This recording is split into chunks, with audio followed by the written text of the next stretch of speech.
Okay, so today I'm going to let you in on a secret. Secret to building curved roads in any shape you want. Okay, so it's always important that we start with a center line.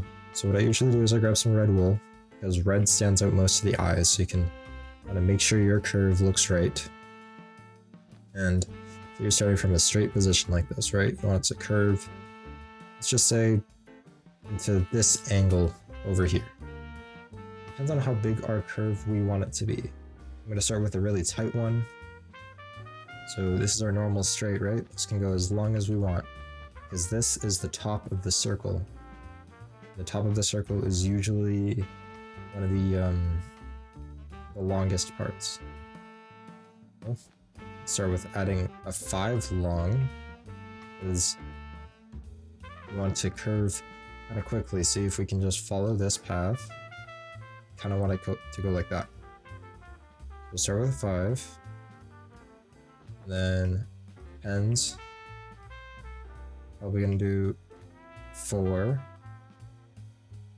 and then a 3, right? So we take away a block every time. And then 2, but you don't want to go straight to 1. So for the 2s, you kind of want to pull it out for a little bit.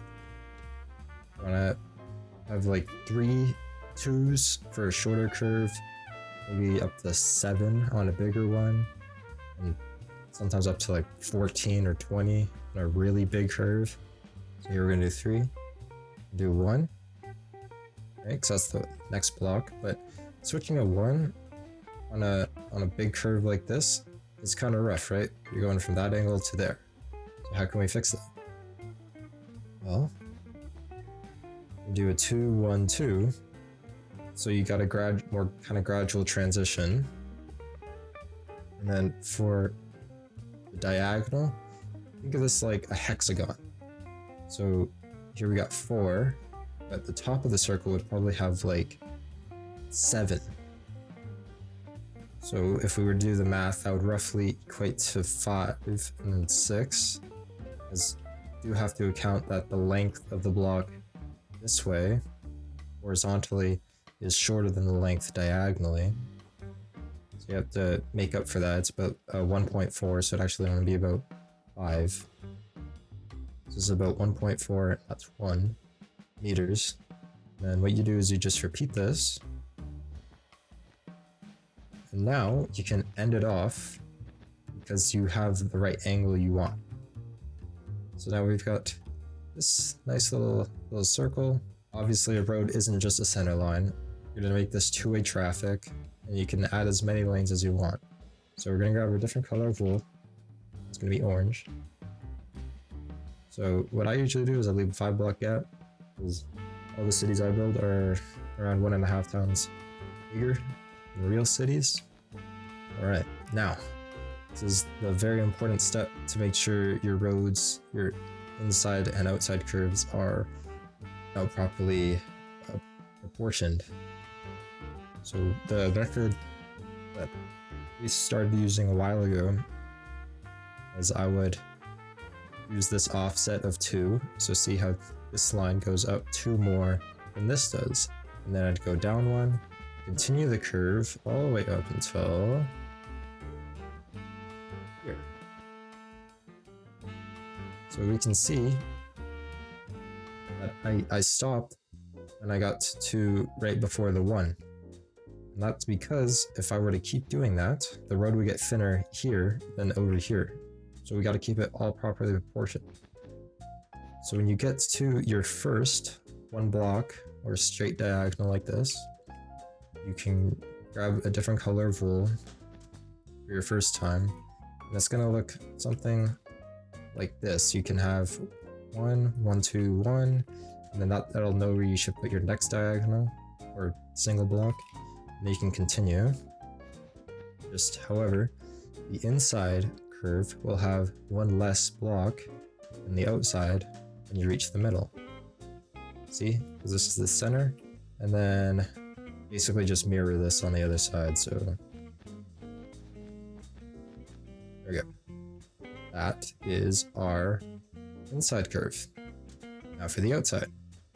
Still have that 2 block offset, except this time the outside one is 2 blocks longer than the middle and 4 blocks longer than the inside.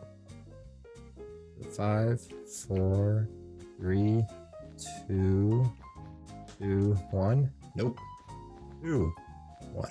So we got to keep this shape here between all the diagonals, yeah? Or the center blocks. So they all have to line up.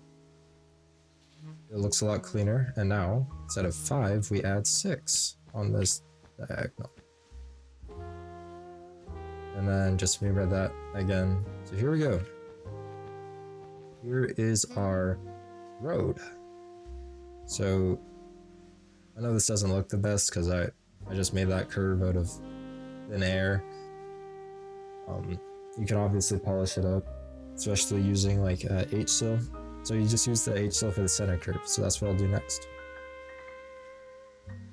So come over here, H-Sil, and let's just go for a 50 block radius. Right, so it's a bit bigger, but now I want it to end on this 3, so I can move this down. All right, so now we have this curve, which does look a bit better than mine, because it is a bit bigger, and mine was just a rough freehand, so if I had spent time to polish it up, it would have looked a lot better, but I just I did it quickly for the purpose of showing the video. Now, this method, I've been using it a lot lately because I'm lazy. Don't really got time to do everything on my own. I'll make these roads quickly, so do 2. I guess another way we could think of approaching this for the first single block is we can subtract 1 from here. So instead of 5 2 blocks, we'd only have 4. So instead of 5, 1, 2, 3, 4, 5, we have 6. 1, 2, 3, 4, 5, 6. Then the 2. And this. Then instead of 6 here, we have 7. So 1, 2, 3, 4, 5, 6, 7. 2, 1, 2, 2, 2. And the offset. Here we go. Here's our H-Sil road. Definitely a lot cleaner than mine. So this is just a good step to use when making your roads. Now what you could have done is you could have done the everything H-Sil, so you can see it pretty much lines up the same, right? A few discrepancies, like here's it's like one short bigger, and we are missing a few here, but my version just keeps a lot more uniformity. If I were to change this H-Sil a little bit, I would extend this by 2. Clean it up a little bit, then turn this into 1. Gotta be a more gradual curve. Before it was just like steep turn into here. For the most part, this works, especially on super large highways and off ramps. We want it to go up to like 4 lanes, 1, 2, 3, 4. I would suggest using